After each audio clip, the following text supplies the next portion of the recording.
Thank you for joining us here in Milwaukee. We're Matthias Hunt and Ryan Overturf. We're here on the SCG Tour, sponsored by the folks at Ultimate Guard. Paul Myers and Caleb Durward playing the first of our quarterfinal matches. The number 2 seed, Paul Myers, is on what's really been one of the most storied decks in the history of Modern. Affinity, it seems to be good just every year, every event we cover. Up against a real unknown, though, Caleb Durward. This is a Bant Spirits deck playing a lot of these real cards that are imprinted in the last year. We see cards like Rattle Chains, like Spell Queller, Mausoleum Wanderer, Selfless Spirit. Yeah, they're pairing up with some of the older Spirit cards, Geist of St. Traft and Drog Skull Captain. So we're underway. Paul, as the 2 seed, is on the play. He starts on Inkmoth Nexus and Vault Scourge. Caleb just plays a land. A second Inkmoth from Paul yields Arcbound Ravager. So the modular creature from Dark Steel, one of really the trademarks of the Affinity deck. And he makes a Mem Knight. So Paul's put 5 cards on the board in the first 2 turns, and that's really how Affinity starts games. And something about Caleb's deck is once he's behind, outside of Collected Company, it's difficult for him to really get ahead. He needs to have all of his cards just individually be better than what's happening on Paul's side, and Paul already has a Ravager. Could easily have another one of the 2-mana Haymakers here and really start to push very far ahead of Caleb. End step, Caleb will get his first land. It's Temple Garden. Yeah, I'm wondering if Caleb can really play from behind here. He does have card advantage, but he doesn't have too much removal in his deck. 3 copies of Path to Exile is it when it comes to kill spells. And when it comes to dealing with the Arcbound Ravager, usually takes at least 2 removal spells. Right. See Caleb's hand, 2 Selfless Spirits, Phantasmal Image, some more lands available. We figured this first game on the draw is going to be a very tough one for Caleb. Though he's got some good plays going on. Draws Path to Exile for the turn. And his first play will be Selfless Spirit, able to play it pain-free thanks to Botanical Sanctum, the fast land from Kaladesh. Yeah, Sanctum, big upgrade for a deck like this. Pretty hungry on colored mana. So the 2/1 flying spirit can sacrifice to give all of Caleb's other spirits, or other creatures rather, make them indestructible. And a 3rd Nexus for Paul. This one is of the Blinkmoth variety. So some poison, some regular damage. The reason that Botanical Sanctum matters so much is that Caleb on turn 1, he has a Noble Hierarch and a Mausoleum Wanderer deck. So it's blue and green spells he wants to cast on the first turn of the game. So he will activate Inkmoth Nexus. That's the one with Infect and swing. Mem Knight, Ravager, Nexus. Now deciding if Signal Pest wants to join in to battle cry the other creatures. If you're Caleb, blocking on Signal Pest seems pretty easy if that attacks. Right. It's a 0/1. It does not pump itself to 1/1. It pumps the other creatures. So Paul will leave that one at home. And with this combat, blocking on Ravager is pretty easy because Caleb still has the Path to Exile in his hand. Right, so the 2/1 goes in front of the 1/1 Ravager, or rather the 2/1 Ravager. Paul will have to sacrifice 2 artifacts to it if he wants it to stay alive. We'll see if he makes that play. Looks like he's going to save it. Vault Scourge and Mem Knight eaten by the Ravager, so it is a 3/3. It takes care of the Selfless Spirit, and 2 poison, importantly, is put onto Caleb.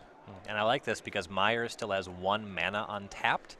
It will enable him to animate a creature land in response to a Path to Exile if it happens. Ooh, but now he takes the mana down and plays Signal Pest. So if Caleb Path to Exiles right now, Paul has no choice but to throw those 1/1 counters onto Signal Pest. A far worse choice, I think, than Inkmoth Nexus. Very much do not like casting the Signal Pest here, and it looks like it's going to punish him. It's not, that play does not respect the card Path to Exile. Go back to Caleb's turn, plays a Breeding Pool, and actually says go. So Caleb, I believe he picked up a 2nd Path to Exile. But he can't play it. He doesn't can't have play the it lands on this turn, but he might be trying to trap Paul into sacrificing a bunch of artifacts in response to the first one. They've seen deck list. Paul knows Caleb only has 3 copies. The likelihood of having 2 is pretty low. A mode switch here from Paul. He animates the Blinkmoth Nexus, the one that does regular damage, and goes to attack. Spell Queller flashed into play by Caleb Durward. It's going to attempt to block Signal Pest. That one certainly then will be sacrificed away to the Ravager. Battle Cry means that the Ravager's attacking for 4 and the Nexus for 2. And actually, Paul's going to make the other play. He's going to sack Arcbound Ravager to move its counters onto Signal Pest. And that's exactly what Caleb wants him to do. Right. Taking no damage off the Ravager this turn, and now he has a clean Path to Exile on the Signal Pest. He takes 2 damage off the Nexus. And then Paul will post-combat play a Vault Scourge. But Caleb is successfully trading cards 1 for 1 while keeping his life total high. So we go to Caleb's first turn. And you're right. Path to Exile, Phantasmal Image. The tough point for Caleb is he has no more lands this turn and he has 1 white mana source. And that's huge here. I think he's thinking about copying the Vault Scourge with the Phantasmal Image, which is a reasonable blocker. Yeah, well, he wants the ability to play 2 cards in a turn, and until he finds another white source, he really can't do that. And it's unlikely he's going to be able to set up a position where he could use the Phantasmal Image for a much better purpose. Well, he's looking, you see Rattle Chains also in his hand, the 2/1 Flash Flyer. It requires only blue mana. So if he wants to play 2 spells, it would be Path plus Rattle Chains or Path plus Image. And with the decklist face-up, he knows that Myers is on 4 copies of Galvanic Blast, so sitting on Rattle Chains for as long as possible seems like a wise strategy. Phantasmal Image will copy Vault Scourge, so Caleb now has a 1/1 flying lifelinker of his own. We go over to Paul Myers. His hand was Master of Ethereum, can't play that till he finds a blue mana, but a big pickup for him. It was a copy of the card Cranial Plating.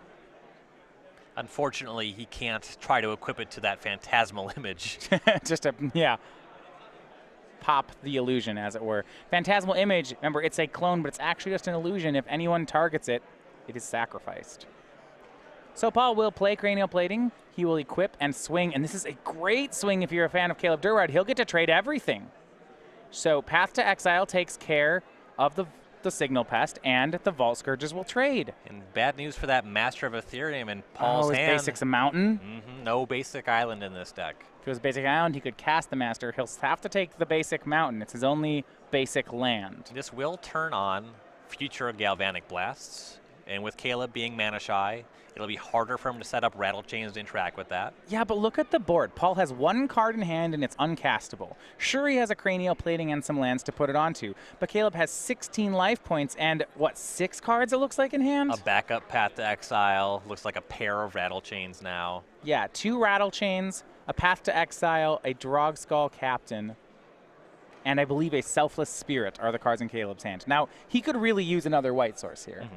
There's a draw to being mana efficient and casting Drogskull Captain here. I like Caleb displaying patience here. Just flashing in some Rattle Chains, and then the Rattle Chains itself gives flash to the Captain on a later turn. Right, he has to watch out. Remember, the Blink Moth Nexus, the one that does not do poison damage, can pump other Nexuses. So Paul does have the ability to attack with a 2/2 flyer. Those all trade with Caleb's creatures, so that's fine. But another Blink Moth Nexus, a way to make it into a 3/3, is actually a problem. And Caleb does still have that Path to Exile, and he knows that the Mountain's the only basic in Paul's deck. So Caleb just passes. Paul going to activate Blink Moth Nexus, equip and swing. And Paul, I don't want. It feels like he's lost here against these flash creatures. As you know, this I think is the more valuable of the 2 creature lands. The pump ability is pretty great. Caleb's done a great job of getting Paul to play his game. Yeah, Caleb is trading cards, and right now he'll be able to trade yet again. Deciding if he wants to path or play Rattle Chains, he will path to exile away the Nexus. No land for Paul. Post-combat, we'll play Vault Scourge. Let's see if Caleb likely to go for an end-step Rattle Chains here, and he will. Yep, got to use that mana. Can't take it with you. Draw for the turn is a copy of Spell Queller. That's a good draw. Can just continue to trade. I expect Caleb to hang back on this turn and just leave up this assortment of spells he has available. Selfless Spirit, Rattle Chains, Drogskull Captain, all available. Here's an attack. Caleb happy to trade here. Can still cast a second Rattle Chains with Flash here, or that Spell Queller he picked up. Be a little aggressive to get an Ornithopter, but, why not? So Paul's okay trading the creatures, and if these cards keep trading, that's generally in the favor of one of the 2 people. I feel like that means one of the 2 of them is doing something wrong here. Yeah, once Paul lost that Ravager, that really is where the tempo swung in Caleb's favor. So yeah, Paul traded his Vault Scourge with Caleb's Rattle Chains, then played an Ornithopter and equipped it. Caleb played Rattle Chains on end step and said go. Caleb is being very patient in hand here on the Spell Queller, though. And I do like waiting on it, a second Haymaker, some kind of giant creature. It could catch any of Paul's best spells. You don't have to just run it at the Ornithopter. Happy to just trade. Ornithopter trades with Rattle Chains. Here's Arcbound Ravager from Paul Myers, Spell Queller from Caleb. And Caleb still has another Rattle Chain should Paul produce a metal-crafted Galvanic Blast. Well, what I like here is what Caleb's done is he can play Spell Queller, untap, and Drogskull Captain, making sure Paul never gets the Queller back. And that's exactly what he's going to do. Drogskull Captain, the uncommon from Dark Ascension, gives Spell Queller +1/+1 because it's a spirit, and more importantly, gives it hexproof. Now Caleb goes on the attack, knocking Paul down to 15. Paul picked up a Mox Opal, so he'll be able to animate a land and then use the Opal to cast Master of Ethereum. Yep, so plays Mox Opal, uses Inkmoth Nexus to turn itself into a creature. He now has 3 artifacts and going to play the last card in his hand, the copy of Master of Ethereum. Though, given all the resources that he's traded away this game, the Master is not particularly large, just a 3/3 statically. That's why I was thought about that. Maybe we'll second-guessed some of the trades that were happening here. Master's not that large, and it's not pumping that many other things. Right. You see, Caleb is content to try to race it. A 3/4 Spell Queller and a 2/2 Drogskull Captain will hit Paul Myers again. And I believe that Caleb has picked up a Collected Company now, just firmly in the driver's seat. Yeah, 4 mana. Gavany Township in play as well. So Paul, though, still drawing well off the top. This is a card which could get him the game. It's Etched Champion. That one is going to have protection from all colors. If it's going to resolve, Caleb and Paul will equip the Cranial Plating and swing with Master. Curious that Caleb didn't try to Spell Queller that with the Collected Company. Though he has enough damage in the air that it seems like he should be able to close this game out before the Etched Champion can go through. So there's another line he can be on. He can just end step, play Rattle Chains, and then play Selfless Spirit because it will have Flash. So that is 2 damage off the Captain, and then he'll have 3 3-power creatures. It puts Paul down to 2. If he draws an untapped Mana Source, the Township will get him there too. Yeah, or Companies into a Drogskull Captain, he would win. Or if he collected Companies into a Phantasmal Image to copy the Drogskull Captain, he wins. He might just be trying to take this hit and race back for victory. Yeah, just deciding the Etched Champion is not what this game's about. He has a ton of damage in the air, and Paul's tapped off of his creature lands. Counting up here, there's 4 artifacts, so Master's a 4/4. It's an 8/4. Caleb's at 16. He could take this. Looks like he will chump away the Rattle Chains. I'm interested that he made that play. If he draws untapped land here, well, he doesn't draw Path to Exile. That's pretty good, too. You see attacking back in the air. 3 off the Queller, 3 off the Spirit, 2 off the Captain. Paul goes down to 5. So it looks like Paul's not going to be able to deal 16 damage on this turn. Unlikely, yeah. There's no life link or card that gives Etched Champion life link.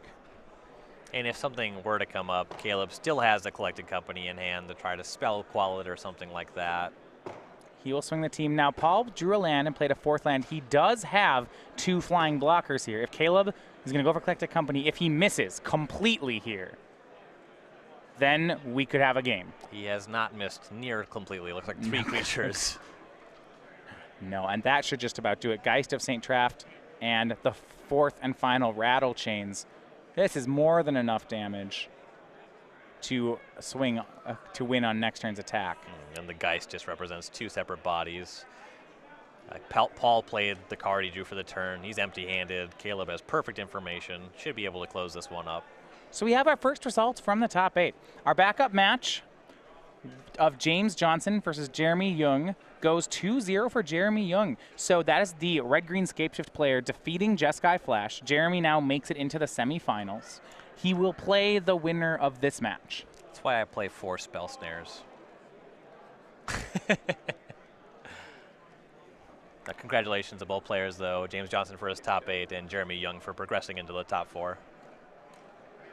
So the Collected Company happens. Rattle Chains jumps in front of the Master. Caleb takes damage off of Etched Champion.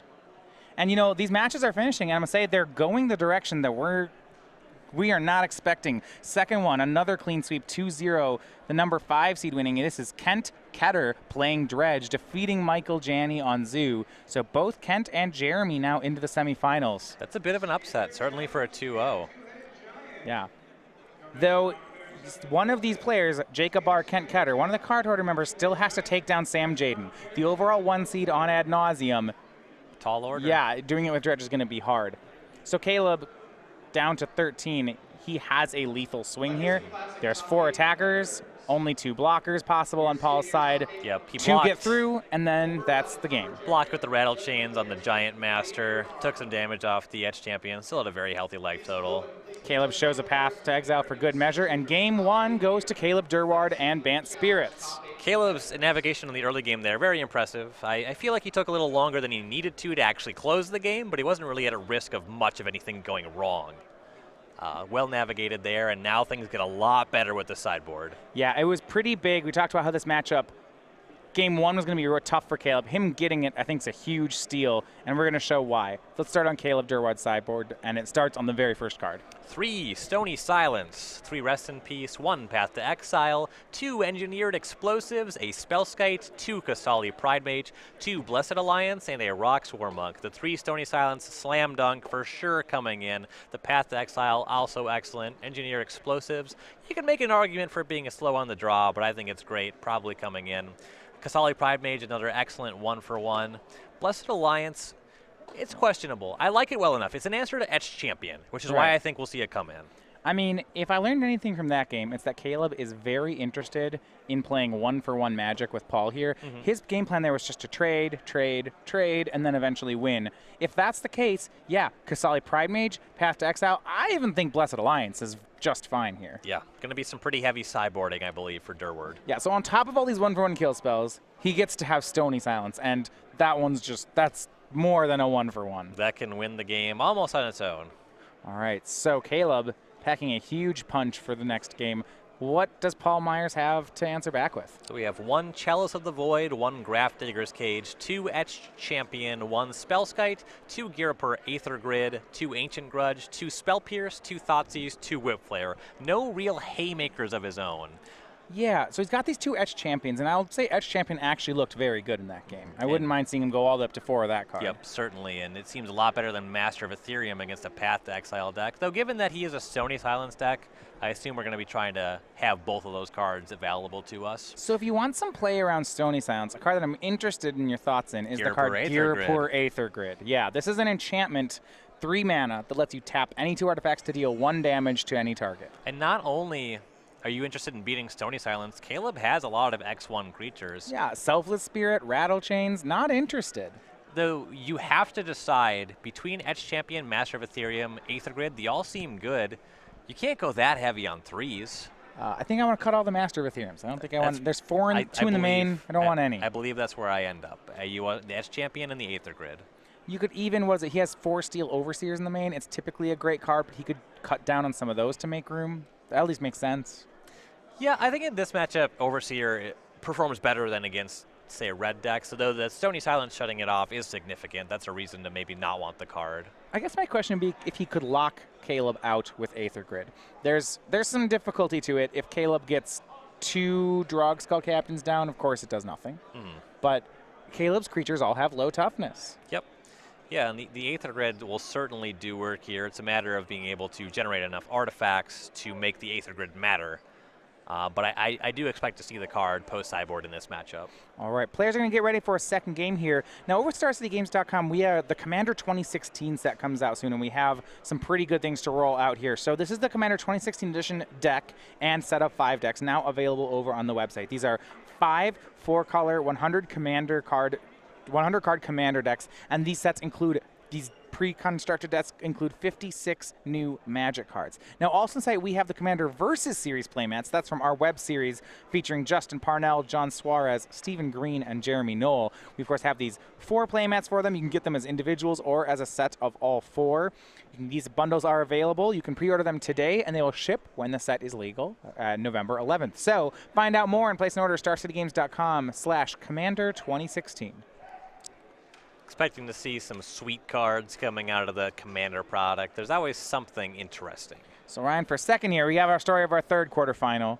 There was some hope. So game 1, Sam Jaden versus Jacob Baugh. Jacob as the 8 seed on the draw with Dredge, beats ad nauseum, and then loses the next 2. Sam Jaden continues his stomp here through the tournament. The number 1 seed advances in 3 games to the semifinals. And that was a big thing about the matchup is Baugh just did not have anything in his sideboard that really mattered. No, Kent and Jacob, both the card holder teammates, talking about how this matchup they think is horrible. They're not sure if they can beat it. Jacob came real close to taking the first game on the draw, but he falls short. Kent is going to get to try it again in the semifinals. They're leaning pretty heavily on this pair of collected brutalities, and you have to have your opponent's hand just have one ad nauseum that you're able to strip away. That's really what you're looking for. You know, and I'm going to say this is starting to look like Sam's tournament. So you look at these players left. Kent Ketter on Dredge, Jeremy Young on Scape Shift. If Caleb wins this, those 2 played in the Swiss, and Sam won that one 2-0 as well. Sam may have only players he's already. I think everybody in the tournament are players Sam has already beaten. Caleb kept a pretty shaky hand in the game 2 that he lost. But yeah, the volume of cards he has that matters in that matchup are a lot lower than the volume of cards that he has that matter against Affinity. Your creatures matter a lot against this creature-heavy artifact deck, but they matter a lot less against ad nauseum. He needs his disruptive elements. He's not fast enough to just clock them. So Paul Myers back on the play for the second game, currently going to 6 cards, had to ship the 7. Caleb has kept a 7-card hand. Yeah, I agree with you. The match looked one-sided. If it happens again, there may be more play to it than I think we first saw. And there was also a very effective Thoughtseize from Jaden. Yeah. Caleb kept a hand on the power of Geist of Saint Traft, had it stripped away, and then Caleb drew like 4 lands. And that'll happen. Yeah, just about that. Right now, Caleb's looking strong, up 1-0, taking game 1 in a match where he should be a favorite in both the sideboarded games. Myers had a decent number of cards he's looking at in his sideboard, but nothing that seems to swing the matchup fundamentally, whereas Caleb has actual haymakers. I mean, it's Affinity usually gets worse after sideboard, just because the cards that are good against it are so good. You're kind of just hoping that they don't have anything, and well, Caleb has 3 null rods. All right, Paul has kept on 6. We are underway for the second game. Turn 1, he will start with a Blinkmoth Nexus. Just how many permanents can he get? Springleaf Drum, just a pass. Got Cranial Plating, Etched Champion, another land here. For Caleb, it's just going to be Windswept Teeth and a go. Galvanic Blast, the draw for Paul Myers. Could have used one of those last game. But he has no pressure just yet. Plays a second land. And all right, looks like he does have a 2-drop, but it is Cranial Plating. So this is a very fair start from Affinity. I believe his leftovers are Etched Champion and Galvanic Blast. If he's able to get the champion on the table, which Caleb really doesn't have 2-mana interaction for. Okay, he could just win. Yeah. Yeah, he played Mox Opal there. He could have turned, his hand's a little awkward in that he can't turn to the Etched Champion because the Opal is. Yeah, he needs the plating to make it. Yeah, his artifact counts off. He would have needed to have a creature to tap with the drum. Right. Caleb will get Tempo Garden and End Step. So 2 cards remain in Paul's hand. No threats yet on the board. He's got a 1-2 punch of Etched Champion Cranial Plating, which, to be fair, could just win. If Caleb has Stony Silence right here, that's huge. Second land, Botanical Sanctum. Does he have it? No. Rattle Chains is his play. There does appear to be an Engineered Explosives in his hand. Okay, that'll sweep up the champion. But might not be, maybe not in time. Etched Champion, the play from Paul Myers. He'll use the champion to equip the plating to it and pass. So we have, from Paul right now, a 6-2 protection from all colors. And Paul's hand is 2 Galvanic Blasts. 8 points of burn. And, Paul just used that mana to equip the Etched Champion right now. He doesn't really need it equipped just yet, but he's sitting on these Galvanic Blasts. The plan is to aim those at Caleb's face. He doesn't care about any creatures. If this Etched Champion is winning, he's not winning. So Caleb will fetch down to 18. Very conservative with his life points here, which I like. He'll need all of them.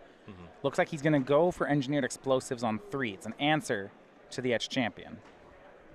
But he's going to take a huge hit next turn, right? It's a 6-2 already. Paul could activate those lands, make it an 8-2, put Caleb down to 10, 8 points of burn. I mean, I'm feeling it, you know? He's not far away. It would be very easy to sweep up with an Aether Grid from there.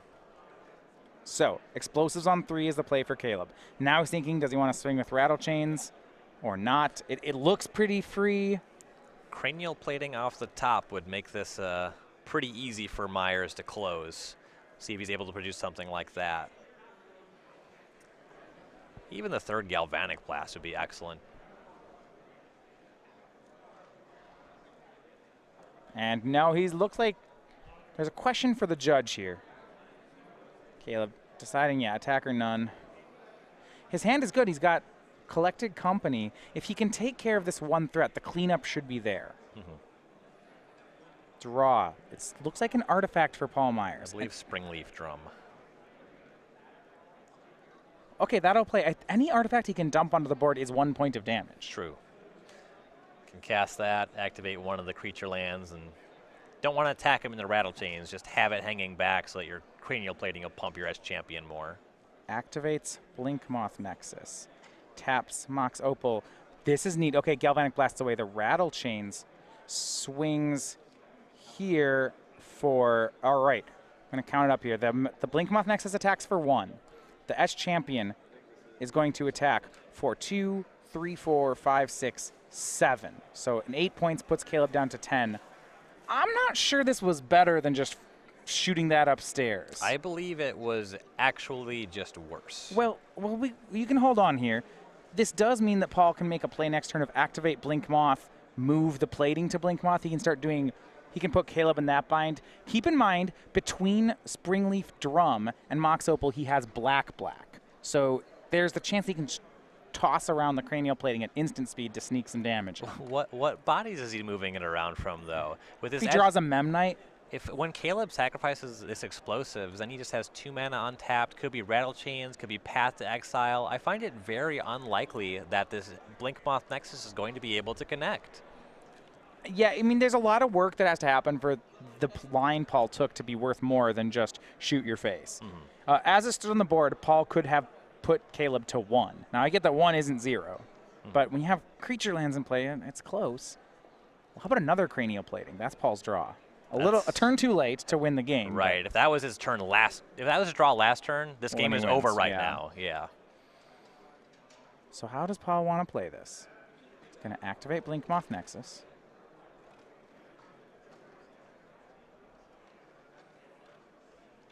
His hand, Galvanic Blast, Cranial Plating. He's got one more. Going to use Mox Opal. I like this play a lot. Big fan of moving it onto the Nexus. Caleb just has to use this explosives on the Etch Champion. Moves Plating to Nexus. Swings just Blink Moth Nexus. Why would we not swing the Champion? That I very much disagree with. Spell Queller flashed into play. Now hold on. Before Caleb goes to block, Paul can use the Drum and Champion to shoot the Spell Queller. True. That allows him to connect. Yeah. All right. 4 damage, no blocks, no Queller. So Blink Moth swings in. And look, he's counting up the artifacts. He's got 5. Let's make that 6 points of damage. Caleb goes to 4. Okay. Now he's just dead to the 3rd Galvanic Blast again. It's not the way I expected we'd end up here, but it's not bad. Yeah. Yeah, equipping the cranial plating over there and getting in more points, that was well played by Myers. Caleb's hand is 2 copies of Collected Company, Spell Queller. This is awkward because I think he has to crack Engineered Explosives, but if he does, he's dead to plating. I'm not sure Caleb's going to find a window to sack that. I might just have to go for Collected Company here. But this Champion's just lethal with that plating. If he goes for Collected Company, then Paul just moves plating onto Champion, and then we're done. So, question is, did Caleb board out Phantasmal Image? Because if he collected companies into Phantasmal Image, that's a non-colored permanent. He can yeah, and copy it the can, Etched Champion because it doesn't target, right. and then just have a 2/2 to block it. Ooh, I like that. Another land from Paul. This is actually a big one. It's another Blinkmoth Nexus. Yep, that's a big draw. All right, so nice figuring out. He's got another plating in hand. He's going to start, it looks like, by activating one Blinkmoth. Yeah. Ideally, he would like to get a plating. Let's see. Yeah, he's got to figure out how to do this just right, you know? This is a very delicate combat step for sure. He activates Blinkmoth Nexus. I'm assuming that's not the one he just played. I would hope not. Well, if the plane is just a drum to make colored mana. No, he puts plating on it. Yeah. Swings just the Nexus. I don't get this one. I don't know why. Why are we not coming in? I understand that, like, the champion. This doesn't make sense to me. He's representing colored mana, but Caleb would just be dead to a Galvanic Blast. Just get in your 2 free damage, then get in your 2 free damage again. He's got Collected Company. Your guy's not getting through. You could have put Caleb to 2 here, and then the next swing's lethal. Mm-hmm. Yeah, this one is curious. Well, he's going to lose the game on it. Caleb's going to he's going to company into some spirits, trade with the Nexus, blow up the explosives, and that's going to be the end of the game. If Paul's able to resolve an Aether Grid from there, which he does not have in hand, that's what he's looking at. Galvanic Blast still lethal. 2 blockers here from Caleb. Yeah, he's going to trade just fine. Yeah, this is... Okay, they'll trade. And Caleb, I think, is going to get the game now. I don't see how Paul gets out of this. His champion. Yeah, this... I don't know what the motivation for that was. Post-combat, he'll play another cranial plating. If he ever can connect with a creature again, that'll be very strong. It's going to be a challenge for him to do that. Well, he only needs to deal 4 points. You don't need 2 cranial platings to do that. So, yeah, it's...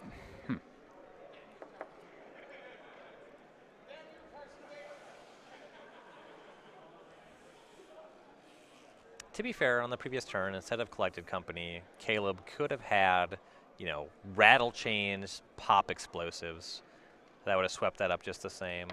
All right, so now Caleb with the strongest comeback possible. Cracks Engineered Explosives. Gets rid of Paul's Etched Champion. Taps 2, plays Stony Silence, and says go. Important to do this in that order so that you don't turn off your own explosives with the Stony Silence. Yeah, that does work that way. Bit of a non-bow in the sideboarding, I suppose, but when you sequence it that way, everything's fine. Yeah, question as to whether or not Paul swung with the Axe Summoning Sick Blinkmoth Nexus. One thing is that verbally, as long as he says, attack with the one I can attack with. Yeah, it doesn't matter. Fine. Doesn't matter that one's foil and one's not. It's the same card. So I believe that he gave verbal confirmation to Caleb that he was attacking with the right one, and that's enough. You don't have to actually track where the physical card is. Sort of like when you shortcut the same creature that's dying entering the battlefield. I'm going to put this copy in my graveyard. If I have 2 of the same creature in play and you kill spell one of them, and one of my 2 is foil, I just always bin the non-foil one. It's like, no, you meant to kill that one. I'm going to play with this one. Land here from Paul, but his artifacts are all quite silent now as Caleb collects more company here into Noble Hierarch. Yeah, not much company. It doesn't need it, though. He's got the Trump down. He's got that Stony Silence. 2 mana from Caleb. Gets to start playing again. Here's Selfless Spirit. Pumping the Wanderer. He starts attacking. He gets to play this whole game with Spell Queller up. He's got 2 Quellers in hand. The only thing Stony down. The only thing he has to be mindful of is Aether Grid, and he has that covered with the Spell Queller. Yeah. Paul would need enough mana to make 2 Aether Grids in 1 turn. And because Mox Opal and Springleaf Drum are shut off, that's just not a thing he can draw into. There are Glimmer Voids in the deck, but He'll be dead long before he's able to assemble that kind of material. Yeah, the Bant Spirit's speed at turning the game around is not small. See, Caleb with Queller, Drogskull Captain in hand. So I'm guessing we will see an end step 2-3, and that's what he'll do. It doesn't matter that Paul didn't play anything. So we untap. Looks like another Stony drawn here for Caleb. Not that Paul can destroy the first one, actually. Right. That's a blank draw, but Caleb still has plenty of stuff to work with here. No cards like Nature's Claim in the sideboard for Paul Myers here. So Noble Hierarch's the play. In the air right now, there is 5 damage from Caleb. If he plays Drogskull Captain, it gives him 4 more. So he put Paul down to 9. He actually just can play this so conservatively, though. He swings just Selfless Spirit to put Paul to 16. Yeah, he wants to hang back a creature that can block an animated creature land, which makes sense. Yeah. He's at 4. And given the 2 Noble Hierarchs, attacking with 1 creature makes more sense than attacking with 2. And that's actually for 4 damage, the Hierarch's Exalting. Paul, though, just drawing a Nexus and cast and playing it says go. Remember those cranial platings. They're not going to do anything anymore. Mox Opal, not mana. There's an Ornithopter in play for Paul. Eventually that can chump block. But you see, and now Caleb's going to start pushing the issue. Here's Drogskull Captain, giving all of his creatures hexproof and +1/+1. That's an extra point of power for Mausoleum Wanderer.